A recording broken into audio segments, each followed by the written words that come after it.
We don't have cowboys knocking down doors, throwing people on the floor and things like that. It's just not happening.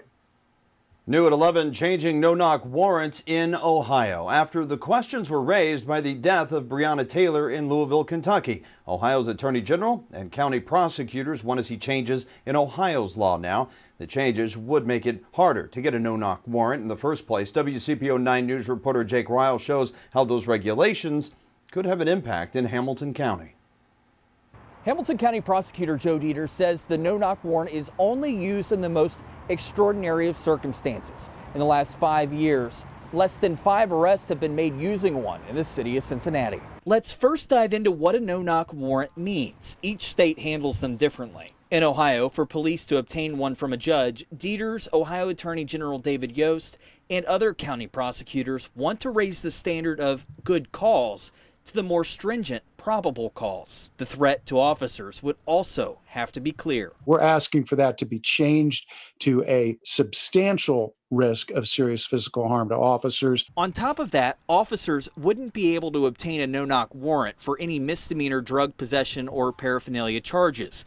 And lastly, officers would have to activate body cameras when entering. The police in this state, and certainly in Hamilton County, are not busting down doors, acting like a bunch of cowboys with these no-knock warrants. He says they're rarely used. If they've executed 10 or 20 no-knock warrants in the last 10 years, it would be a lot. They just don't do it. Officers would have to announce themselves as soon as possible after entering, in part for their safety, because Ohio's Castle Doctrine allows threatened homeowners to open fire. Cincinnati looked into banning a no-knock warrant and determined the charter doesn't allow council to dictate to police when those warrants can be used. That can only come through the city manager and mayor. If and when they do, it has gone through multiple reviews at the city level for sure before they even go to a judge. If lawmakers agree to the new recommendations, it will make getting a no-knock warrant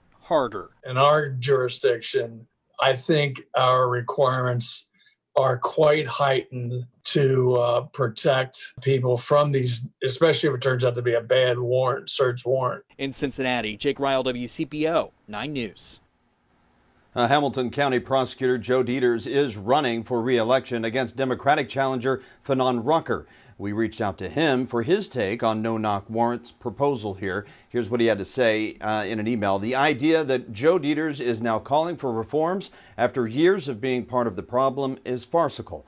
My campaign has always been about making our community safer and our system fairer. Today's act is a testament to how much Hamilton County wants reform, that Joe Deters is trying to steal our message, end quote.